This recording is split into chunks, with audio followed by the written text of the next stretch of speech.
Good afternoon, everybody. A very warm welcome to you all. My name is Noelle O'Connell and I'm the CEO of European Movement Ireland. And you're very welcome to today's virtual online Brussels Connection event. Sadly, we're not all together in the Perm Rep in Rue Frossard in Brussels. We are instead in the virtual world. But notwithstanding that, we have a fantastic lineup of speakers and a great event in store for you all this afternoon. I'm delighted and very honoured to welcome our guest speakers this afternoon. And it's a special privilege to be joined by Minister of State for European Affairs, Thomas Byrne, and Ireland's permanent representative to the EU, Ambassador Tom Hanney. So after both, the Ambassador is going to virtually, physically welcome us to the Perm Rep, followed by Minister Byrne.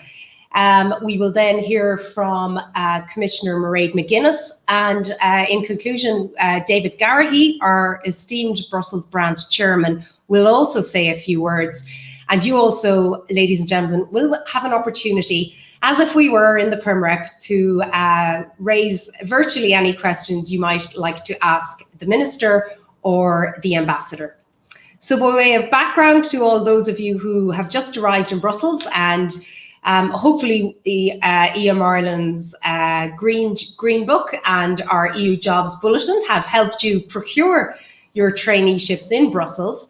But this is something since 1954 that our organisation has been doing, working to develop the connection between Ireland and Europe. And we do this by providing information, engaging in debate, advocacy, communications, outreach, and a big and crucial part of our work is to encourage that Irish career pipeline in Brussels and the different EU institutions, bodies, agencies, and more widely in the Brussels ecosystem. So that's why it's a special privilege that we have Minister Byrne here to speak with us today, who is very much leading on the Department of Foreign Affairs EU Jobs campaign to that effect. And we're delighted to be working with the Minister and the Department in this regard. So a big thank you to Ambassador Hanney and his colleagues who are virtually hosting us from the Perm Rep. We normally are in Brussels twice a year for these events to welcome you, the new class of stagiaires, to Brussels, and to enable networking and engagement to take place amongst the new class of Irish people working in the different institutions and the longer established members of the Irish community in Belgium. But notwithstanding these changed circumstances we're all in, I'd like to really welcome you all. You're doing your internships under unusual circumstances. It's challenging, it's different. But as we look past, hopefully, with the good news in terms of a vaccine, and hopefully normality will return in the not too distant future. But equally, and I'm sure Minister Byrne will no doubt reference it, the Brexit clock continues to tick ever louder. And there's a really big opportunity for Irish people to continue to make their voices heard from a career perspective in Brussels. And that's what we're trying to encourage today.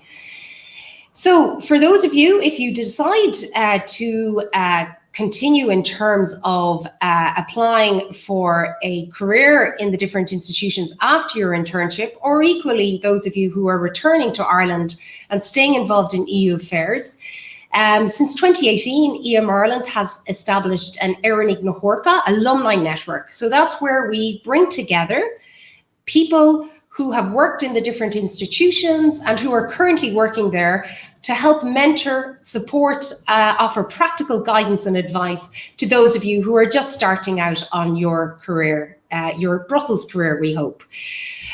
So that's an important element of our Éireann Uí Chomórca alumni network. And if you want to get involved, either be a mentor or a mentee, please don't hesitate to get in touch with us in EM Ireland and we will match you up with the relevant person.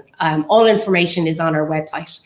So although we're not there in person and we're not able to meet physically, our Brussels Connection event is an ideal opportunity to hear the latest insights and up-to-date information on Irish developments on all things related to the EU. And of course, it's an opportunity for you to ask any questions you may have of this very distinguished panel. So if you haven't already, please email your questions in to events@europeanmovement.ie or don't hesitate to do the same on Twitter, and my colleagues will send them on to me, and we will ask the questions to the Ambassador and the Minister. So without further ado, if I would like to introduce our first speaker. We're following the same format as if we were physically in the Perm Rep, so this is why. The Ambassador is speaking first, Ambassador Tom Hanney. Very grateful for his time. I know he's an incredibly busy schedule, so we're delighted he's with us today. Ambassador Hanney is responsible for promoting and representing Ireland's interest in the EU. And Ambassador Hanney had a key role to play during the 2013 presidency of the Council EU and has held various distinguished roles since he first joined the Department of Foreign Affairs. And it's our pleasure, Ambassador Hanney, to hand over virtually to you as if we were there in the Perm Rep today. Thank you.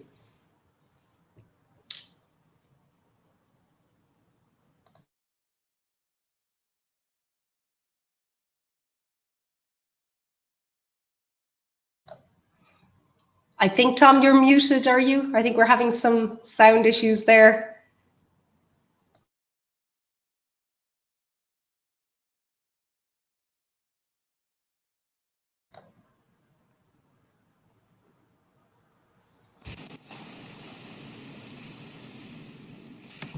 Any better? Yes, perfect. Now we can hear you. Thank you. There's always a problem with these machines. I want to welcome everybody today, particularly all the new arrivals, and thank you, Noelle, for organising this event. Unfortunately, I'm not welcoming you to the Perm Rep. I'm welcoming you to the delegation rooms in the Europa building. I've just come out of a meeting here.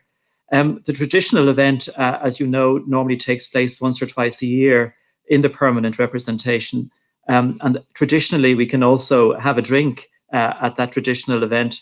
But again, unfortunately, in this virtual world, we can't have a virtual drink.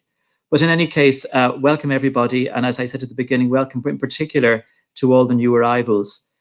We at the Perm Rep like to stay in contact with all of you working in the EU institutions as stagiaires, and particularly all of those of you who are interested in starting a career at one of the European Union institutions. As Ireland now embarks on its post-Brexit life in the European Union, a European Union facing huge challenges in the post-pandemic world with a new Green Deal, a digitization agenda, a geostrategic commission, and so on, it's more important than ever that we have capable, interested, enthusiastic Irish citizens working across all the institutions of the EU. While you may not be able to directly represent Ireland in an institution, it's very important that we have a large cohort of Irish people bringing their understanding of Ireland and their perspective of Ireland to their work in the European institutions. So we at the Rep want to stay in contact with you. We want to help your careers in the European Union. If you want to enter concours, if you need advice, if you need assistance along the way, we're there for you, and don't hesitate to contact us. I'm not going to spend too much longer. I want to hand over to the Minister of State, who will say more about Irish jobs in Europe. But it just remains for me to sign off to thank you, Noelle, and all your colleagues for all the work that you do promoting Ireland in Europe and promoting Irish jobs in Europe. Thanks. Thank you very much, Tom. I really appreciate that, and we're very grateful. I know how busy you are. There's a couple of things in the agenda, I'd imagine, these couple of weeks. So very grateful for you taking the time. And as you said, this would be normally in the evening. It would be probably a little bit more relaxed, and we'd be able to enjoy a networking drink afterwards. But hopefully, in the not too distant future, we'll be able to invade the hospitality of the Perm Rep again at a not too distant date in the future. I'm delighted, as is custom, then to move on to our keynote speaker and our guest of honour. Minister, you too would be there in Brussels if we were able to be there, and we're very grateful to you taking the time to be with us today. Ladies and gentlemen, no stranger to us all, Minister Thomas Byrne, Minister of State for European Affairs, who is responsible for EU affairs at both the Department of Taoiseach and Department of Foreign Affairs. And Minister Byrne has been appointed to this role in July 2020, and it's fair to say he certainly has been incredibly busy and has more than hit the ground running in terms of his engagements. And notwithstanding the challenging circumstances, Minister Byrne, I'm sure as well for you in terms of your role as European Affairs Minister. But we are very grateful to you, Minister, and all your support of the EU Jobs campaign. And I'm delighted to hand over the virtual floor to you from Government Buildings. Minister Byrne, thank you. Good morning, there. Normally I'd be welcoming you all into a building, but really just today, thanks for logging in. It's about as much as we can say, but I do mean that genuinely. And thanks to Tom Hanney for his opening remarks. He's very busy at the moment, actually, and to thank Tom for coming out. There's some pretty big news coming out of the meeting that he's at. And indeed, thank him and the embassies and the permanent representation for hosting us all virtually today. And I want to pay tribute to them because those of you in Brussels will know how difficult it is at the moment in Brussels to keep working, and the Perm Rep has had its own challenges with lots of meetings still being held physically, not involving us. We're gone virtual, but the staff in Brussels have a lot of physical and a lot of very important physical meetings taking place. And I'm grateful for the work that he's doing. And also to thank Noelle and her colleagues in EM Ireland for the hard work that's gone into organising today's event. And I'm very grateful, and we certainly look forward to having a meeting physically, and I'm sure we can all do it again at the appropriate time when we've all got the jab or the medicine or whatever form that the vaccine will take. And it is in Brussels where a lot of the coordination will of course start. And I think that's one of the really positives we've seen in the European Union over the last number of months, that coordination on health. And probably some of you may well be involved in that in your various roles. These events that are organised once or twice a year for newly arrived stagiaires and graduates starting out their careers in Brussels is a very useful introduction, I think, for everybody. But one of the benefits recently for online is accessibility. So the event in general would only, of course, have been open to those living in Brussels. So now we've actually extended the invitation more widely. So current fáilte ceallaigh grúp gachtain atá ag tagtha steach ar an nglaoch seo an neamh ó Éireann agus ó thar lear freisin agus in áireamh sibse tá sa bhroiséil freisin. This is the first time I've attended a Brussels Connection event since taking up my role as Minister of State at the beginning of the summer. Since then, work has progressed at a very fast pace on a number of fronts. I've worked very closely with EU counterparts to ensure continued cooperation and solidarity among member states in the fight against COVID-19. And as I said, that solidarity is already having practical impacts to the benefit of our citizens. As many member states, including Ireland, continue to deal with the worst effects of the virus, that sense of solidarity and the practical effects of it are more important than ever. But as the pandemic has dominated media and dominated the agenda, in many ways, other streams of work have continued. For example, I had written in my script that Europe's leaders have reached an unprecedented agreement last July, a new multi-annual budget and recovery fund, but obviously some work remains to be done there.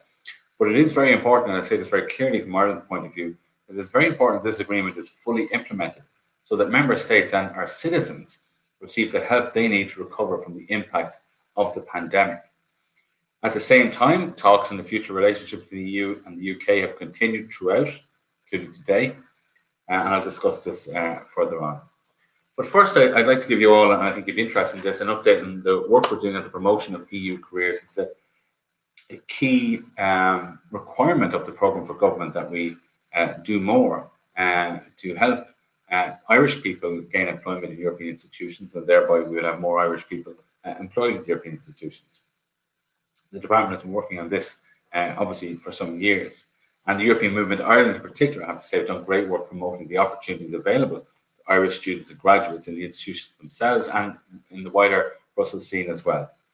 The EMI's Green Book for Stagiaires has become an essential starting point for those interested in an EU career. But at the same time, we've recognised that a lot more needs to be done from a government point of view to ensure that Irish people see an EU career as attractive and attainable. It's no secret, and you'll know this, that many of our Irish people working in the institutions are getting older. We're all getting older, but we're facing a demographic cliff where Irish retirees will soon soon start outnumbering recruits. So not enough Irish people are applying for and securing permanent posts in the EU. It's so important that Irish citizens continue to serve the EU institutions. By doing so, Irish people remain at the heart of Europe, serving Europe and its member states, including Ireland, and maintain influence over the course that the European Union will take in the years to come. And as I said, the programme for government commits to the development of a new EU jobs strategy, which aims to make sure that we retain the influence at all levels of the institutions.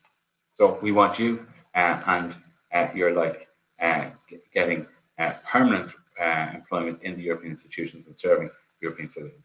The new strategy will look at ways in which we can improve Irish participation rates in EU jobs competitions and help Irish people secure roles in the institutions. The strategy will also take account of factors that currently affect success rates, including the language regime governing the recruitment process and the high level of competition for posts, with candidates from EU jobs, of course, coming from across the 27 member states. So last month, I launched a public consultation to help in the development of this new strategy, and we received very valuable feedback from many members of the public, it has to be said, and many people based in Brussels, on some of the steps we need to take to make sure that Irish people are recruited in much greater numbers than have been in recent years.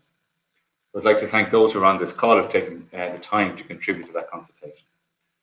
Of course, any measures introduced in the new strategy build on the existing work that's been done by the Foreign Affairs Department here, and indeed the Department Rep, European Movement Ireland, and many others. Anyone who's interested in an EU career should visit the job section I recommended of EMI's website. The Department of Foreign Affairs also provides supports to Irish citizens applying for jobs in the EU at every step of the process, including online practice packs and one-to-one training depending on the competition stage. Anyone who's interested in finding out more about the support provided should check out dfa.ie/EU jobs. It's my sincere hope that these supports and actions and the new actions that will flow from the new strategy will ensure that there will be a generation of Irish graduates who will go on to have successful careers in the European Union, as many Irish people have done to aplomb and to considerable success in the past and in the present. Brexit is obviously a key issue, and I'd like to take a few moments to mention that. Talks continue, and I assume all of you on this call have a keen interest in Brexit. Government, of course, has welcomed what has been an intensification of talks between the European Union and the United Kingdom. In our view, it's obviously very difficult to reach agreement, but it is doable. A no deal, and I think we're clear about this, is in no one's interests. So the intensification of negotiations taking place daily, including today, across all negotiating tables, is designed to close the gaps between the two sides, including on the well-known key and standing issues, such as the level playing field, governance, fisheries, but also on issues of goods and service provision, and indeed on energy. And many of these issues are interconnected in various ways. Fisheries, let me be clear, is of the utmost political sensitivity and importance for Ireland. It's vital that we do everything possible to protect our vulnerable coastal communities and fishers. In particular, it will be important to ensure that no member states are disproportionately affected by any new arrangements in any agreement.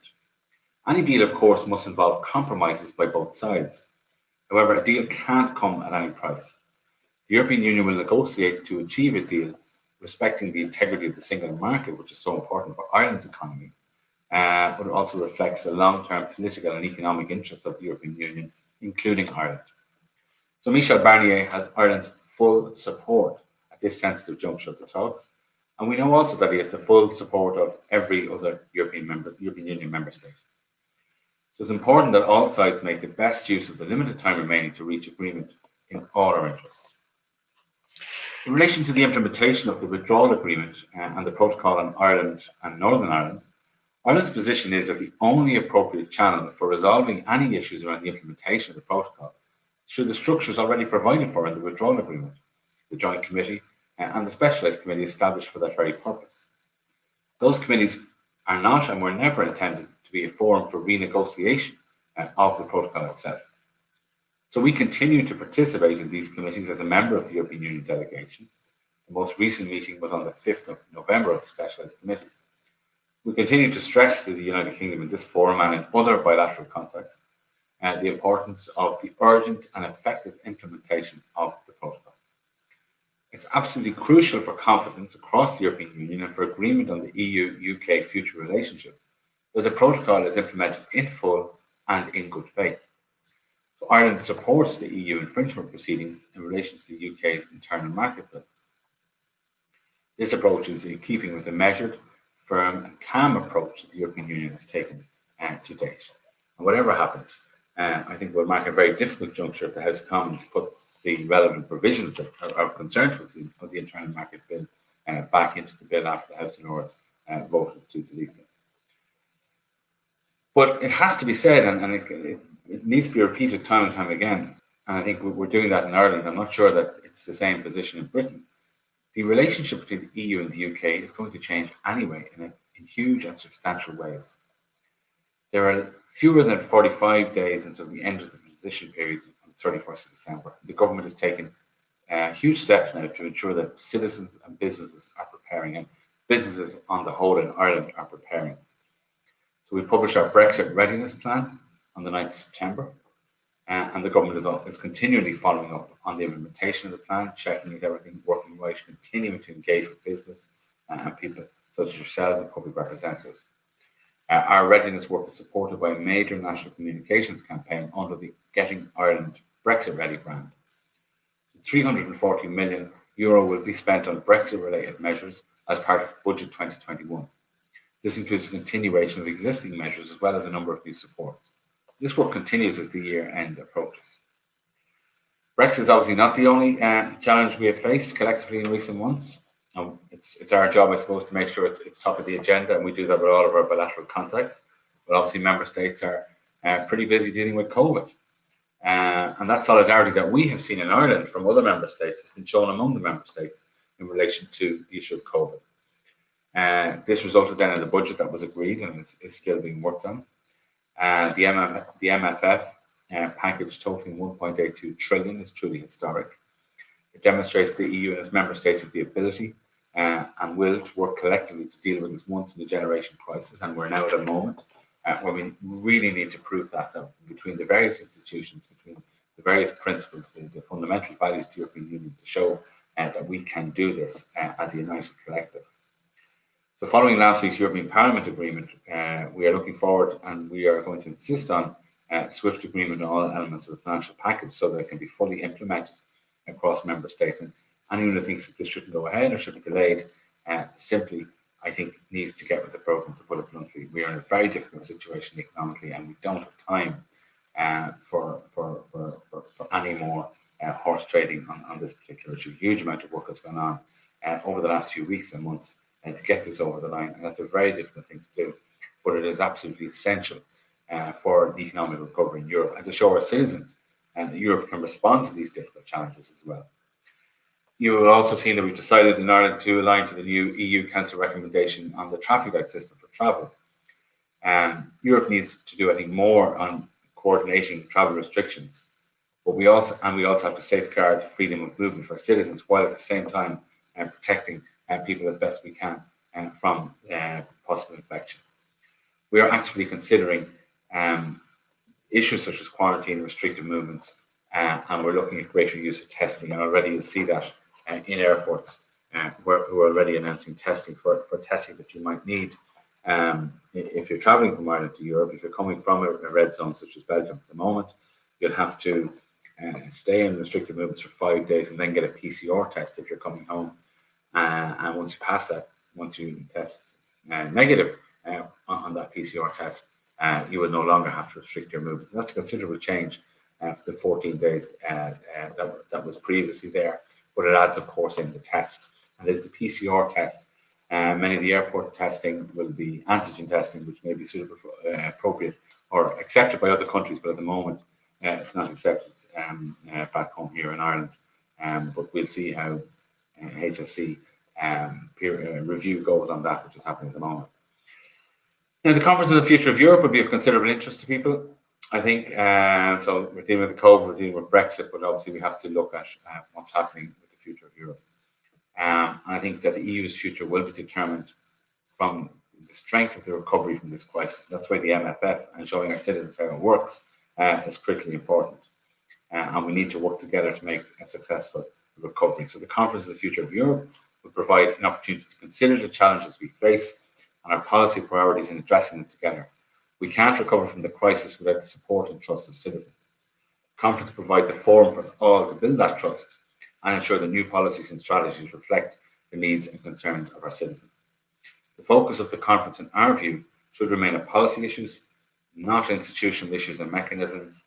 And in a time like this, our citizens don't want to see, I believe, us debating the ins and outs of processes and procedures.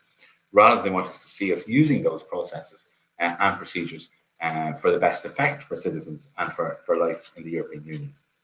Our priorities for post-COVID EU should remain closely aligned to our priorities pre-COVID, as defined in the European Council Strategic Agenda. However, the methods, means, and timeframes for achieving these priorities will require additional flexibility as we work to ensure that all member states achieve a full recovery together. Before I end, I would like to underline the importance of the Irish network in Brussels. Those of you logging in today with experience with the EU institutions and life in Brussels or Luxembourg will be aware of the huge number of Irish people working in the European Union at all levels and in all sectors, and indeed Irish people working in the private sector in Brussels as well, of which there are many. So I'd encourage anyone logging on who recently arrived in Brussels to promote the existing network of Irish people who have experience in the city, and I'd be more than happy to help you at the early stages of your career. This is particularly the case for those doing a stage or who are looking for employment in Brussels at the end of the traineeship. There's a very active and vibrant Irish community in Brussels, and I know the community provides fantastic support to those who need it. Those at the early stages of careers in particular should make full use of connections that are there to be made. So once again, I'd like to thank EMI for organising this. How regretful we are that it's not in person, and to thank Ambassador Tom Hanney for taking time out of his busy day as well and for his earlier remarks. So I'll hand back to Noelle at this point.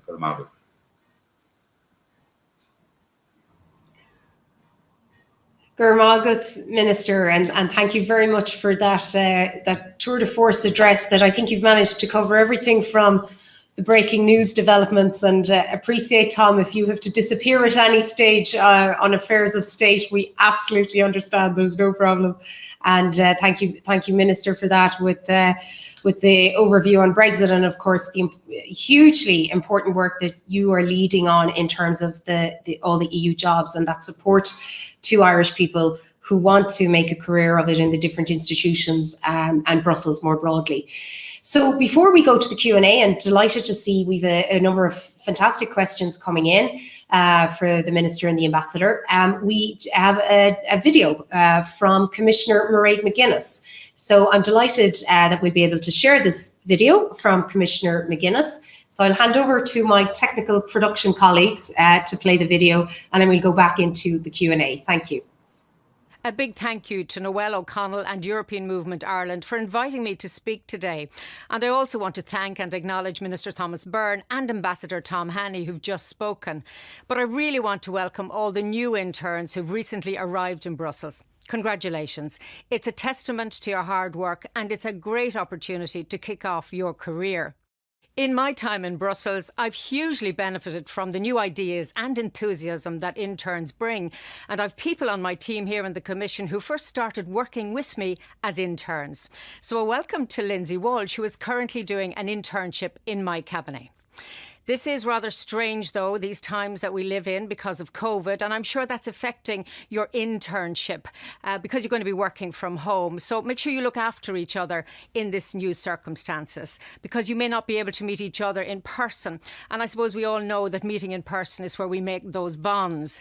I know many of you have moved to a new city, in a different country. You're away from your family and those things that are, if you like, normal to you. So be careful and mind each other in these new circumstances. A very big part of an internship in Brussels is the chance to build up networks among your fellow interns and colleagues. That professional and social support is really important when you move to a new place of work. And while it's in the interest of public health that we stay at home in this time, we do need to acknowledge the difficulties it may bring, especially for young people like you starting out in your careers and away from home. So events like today's are even more important given those circumstances. I want to thank Noelle and European Movement Ireland for their fantastic work down through the years in bringing people together for these Brussels Connections events.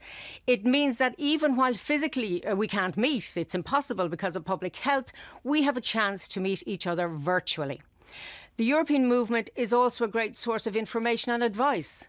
When young people contacted me as an MEP looking for guidance in finding a job in Brussels, I've always directed them towards the Green Book, the European Movement's publication full of practical information on building a career here. If you do enjoy your time here in Brussels, despite the pandemic conditions, there are great opportunities here. We need people like you to join the European institutions and agencies in Brussels and across the EU. Make sure to stay in touch with the Perm Rep for more information about those opportunities. I'm sure Ambassador Hanney and Minister Byrne will address this in more detail in their questions and answer sessions now. And hopefully I will get to join a Brussels Connection event and meet you in person soon. So until then, the very best of luck and stay healthy.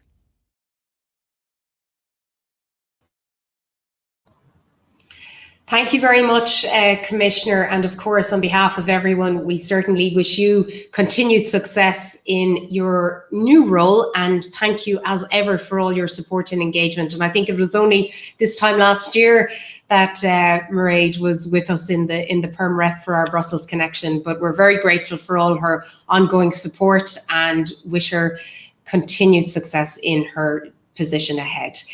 So before I go to our Q&A, Minister and Ambassador, I just would like to maybe read out a message that we've had from Sinead O'Keefe, who is part of the Voters Without Borders campaign. And that's a European citizens initiative that proposes full voting rights, either in regional, national elections and referendums for EU citizens resident in an EU member state outside of their own. So this is obviously something relevant to Irish citizens living outside Ireland.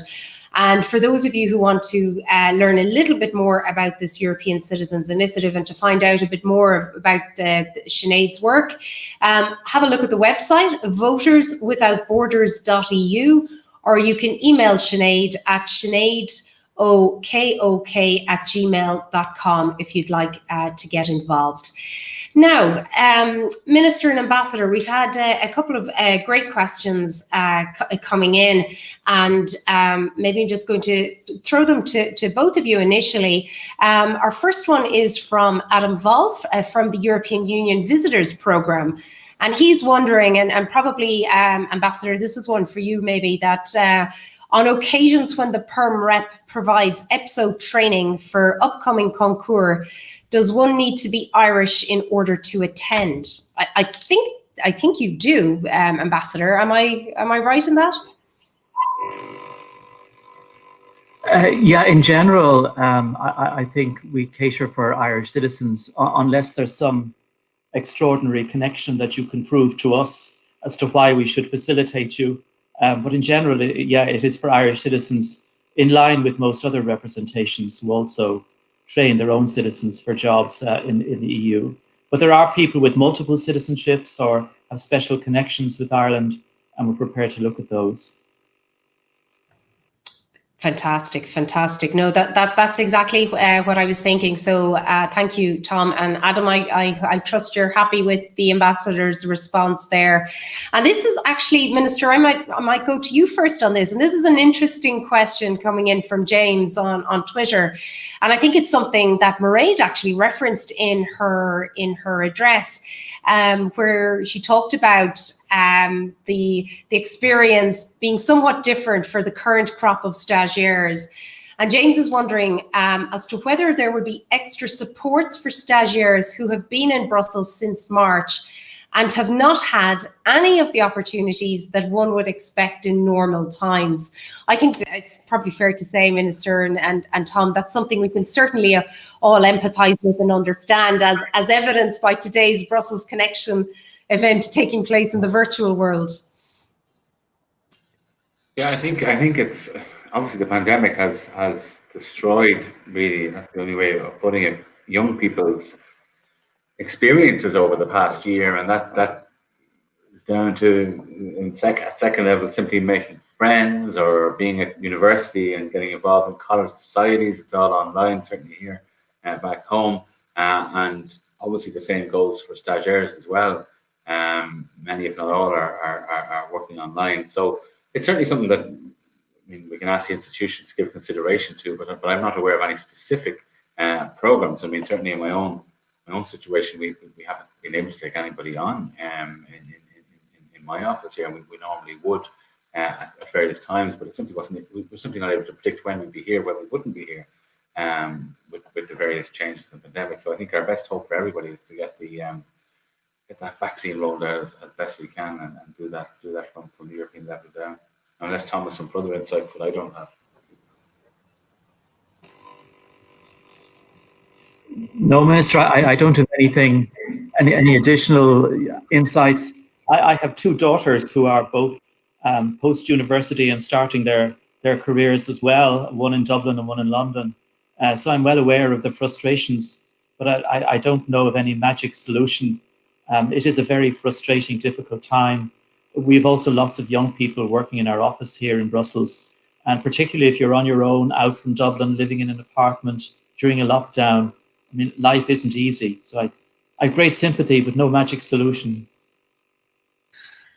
No, I think that's a good summary of the situation, Tom. I think it's something we can all certainly sympathise with. But if I know that we had close to over 180. My colleague Kieran might correct me if I'm wrong, but we've had over 180 of you registered to take part today. So, and I don't even think at the best of times, health and safety regulations would have permitted such a number physically to attend this event in the Perm Rep if we had that level of interest. But we could certainly in EM Ireland looked, if people were in agreement and GDPR and everything compliant and following all data protection regulations, of course, we'd be very happy to try and facilitate the stagiaire networking in a virtual sense. If people wanted to get in touch with us, we'll see if there's a way that we can facilitate that maybe enables you all, albeit not meeting physically, which is what would be happening were we in the Perm Rep. We'll try and facilitate that virtual engagement and connection, and hopefully that will help make a difference. Just, Minister, before I go, we've had a policy-related a question coming in, and I think, Minister, you touched upon it in your address. I know as part of the Conference on the Future of Europe that you and the department are very much active on. But how do you envisage Ireland's priorities shifting in a post-Brexit EU? And where do you see the current status in terms of a deal? If you could answer that. Okay, the current status in terms of a deal on Brexit, I presume you're talking about? Yeah. Well, I mean, I don't know what's going on in Boris Johnson's mind or in his office. So I think, and to be blunt about it, I think that's what we're waiting to see. Are they prepared to make the necessary compromises that will, in fact, save a huge number of British jobs? Because they're going to have a big economic hit if they allow a no deal to happen. So I think they're going to have to make that choice this week, or I don't want to be pushing it out, of course, but it might be next week. But it really can't go on any much longer than that, because the document has to be obviously sent to all the capitals, sent to every member of the European Parliament, translated, legalised, ratified. There's a huge procedure between now and the end of the year. So I can't tell you. All I know is that the European Union negotiators are working very carefully on that. We have moved, and I think that the single market, access to the European market, must be sufficiently important to Britain if they would want to have at least, as they might call it, a skinny trade deal. Why they ever left the organisation in the first place, nobody. I can't tell you, because the more I look at it, the more I see what a disastrously dangerous economic decision it was for them on the basis of some mythical and historical concept of sovereignty.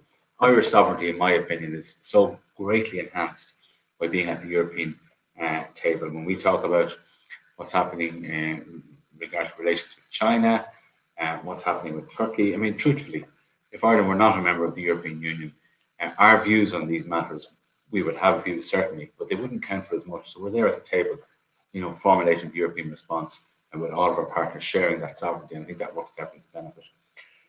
Just on our post-Brexit priorities, obviously health will have to be one of them, not necessarily to get a health competence, because that would require treaty change, and you'd have all the scare stories out again about the European Union is coming to privatise our health service and all this nonsense that you get every time in the referendum. But rather, we should be working within the existing competences to work better together. And I think we've already shown this on the pandemic so far in terms of the work the European Commission in particular is doing. And that the leaders are meeting, I think on a fortnightly basis now, but virtually, to discuss the pandemic. And that is so important. And even my own interactions with other European affairs ministers is so important in terms of hearing what's happening in other countries, and indeed our diplomatic network is reporting back all the time on what's happening in various countries. But that coordination, that solidarity at European level is saving us money, and ultimately will save us lives, I think, as well. What we want to make sure, though, is that the European Union maintains itself as an open place, that it wants to trade with the wider world. So trade agreements will be very important for us. Yes, we want to see European companies prosper and do very well. I don't think at the same time that we can be in the business of creating European companies to compete with American competitors, which seems to be, if you examine it carefully, the vision of some in Europe. I think that we need to make sure that global companies can move, can operate in the European Union, can do their research, innovate, provide competition. And the European Union itself needs to be competitive on the global stage, and that's something that we'd be very keen to do, because that's obviously in our interest. In Ireland, we're a small open economy, we depend on that flow of international trade, but also I think the European Union benefits from that as well, despite some suspicions about American multinationals at some level, that they provide innovation, and I think can only help our European economy. Thank you very much, Minister. And I think before I hand over to David Garrahy, the chair of our Brussels branch, I think this last question actually is for me, for European Movement Ireland, from Fionnuala, who is moving to Brussels to work on her French for a number of months with a background in education, the humanitarian development sector. Not a recent graduate, but very interested in working with the European institutions, which I'm sure Tom and his colleagues in the Perm Rep would be delighted to learn of. Fionnuala, does European Movement Ireland offer guidance to people in my position as well as recent graduates? The short answer is, Fionnuala, we absolutely do. So please, if you want to drop your details, drop us an email at events@europeanmovement.ie, and my colleagues there will pinpoint you to our relevant colleague, and they'll follow up with you and give you a bit of a chat and any advice that we can help you on your way, because it's really important, not just about the institutions, but the wider Brussels ecosystem as well. And it's not just for stagiaires, for graduates, but people at all levels with all qualifications looking to make that career step. And we are here to facilitate and support you however we can. So I think that's it for our Q&A session. And before wrapping things up, if I could hand over to our Brussels branch chair, David Garrahy, who actually epitomises, David, I think it's fair to say, what we're talking about here today. You started life as a stagiaire in the European Commission a couple of years ago at this stage, and you are now the EU advisor for the Brussels-based World Animal Protection Organization. David, over to you. Thanks so much, Noelle and Minister, and thank you, Ambassador, for some very insightful thoughts today. I did start 12 years ago as a stagiaire at the European Commission. I think this opportunity gave me insights and thoughts and ideas that I would never have been able to access in Ireland, and it broadened my mind, and it broadened my view of what being Irish is.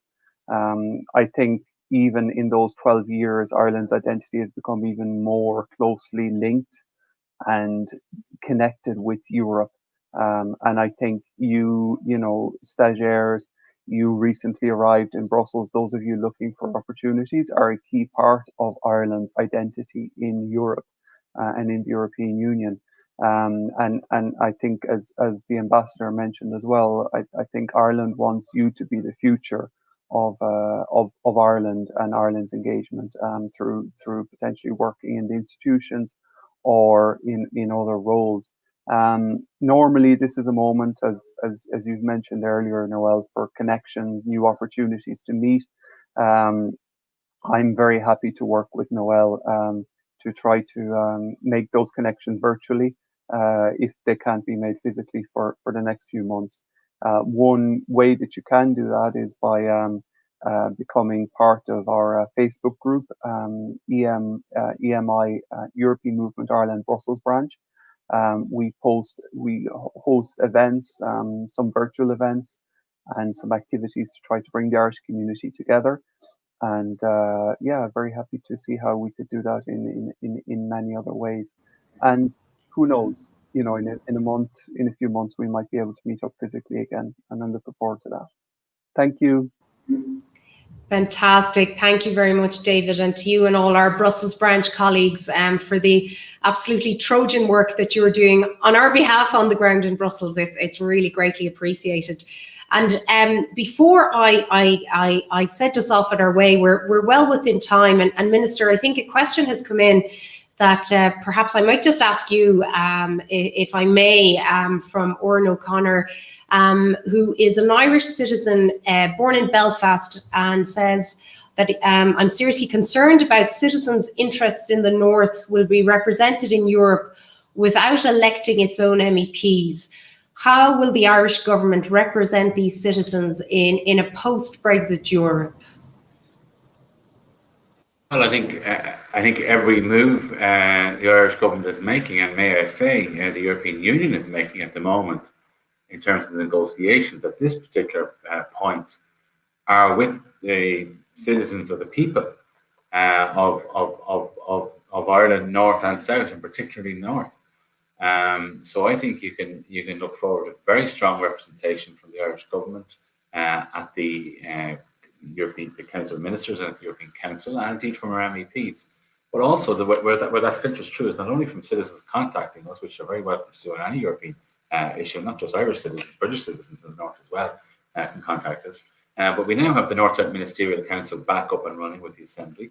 That then feeds information. That gets a kind of a situation going where we're able to coordinate activities North and South, and that's really, really important. The British-Irish Council as well, similarly, between Britain and Ireland is very important. But I think the North of Ireland is going to be in a very unique position after the 1st of January.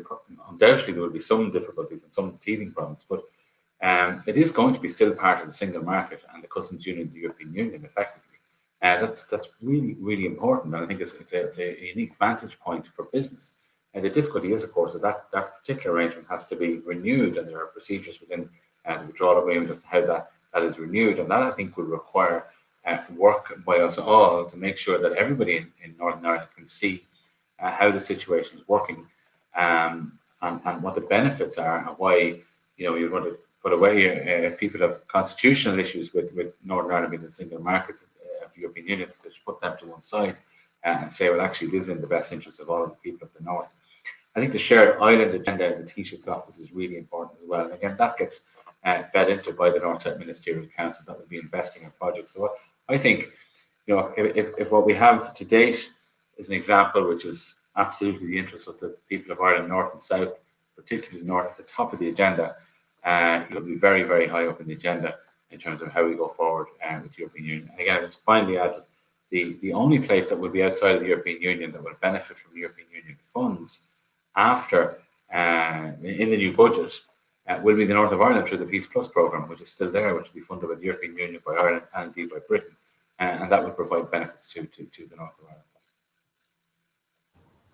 Thank you very much, Minister. And actually, you mentioned the Peace Plus programme, which is very interesting because the Peace programme was very much under the remit of a person, an individual well known to all of us, but one that we in European Movement Ireland are paying tribute to and awarding our 2020 European of the Year award to him, Mr. Michel Barnier, in December. So that's an event we're looking forward to very, very much. So that just brings me to draw proceedings to a conclusion. A big thank you, Minister, Ambassador. I know how frantically hectic your respective schedules are, so we are very grateful and appreciative of your time. And also to Commissioner Mairead McGuinness, it was fantastic to have your video and your inputs and your support as well of all the work that we do here in European Movement Ireland. It's very much appreciated.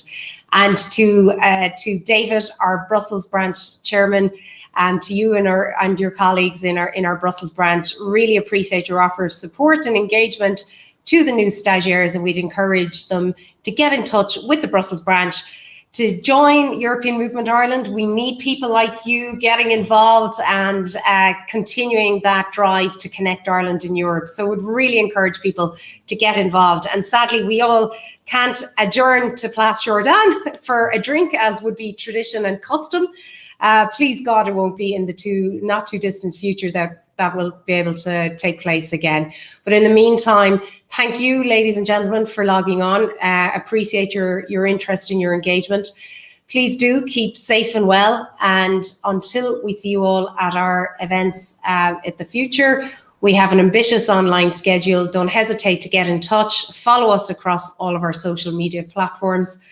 Slán go fóill agus go raibh míle maith agaibh go léir.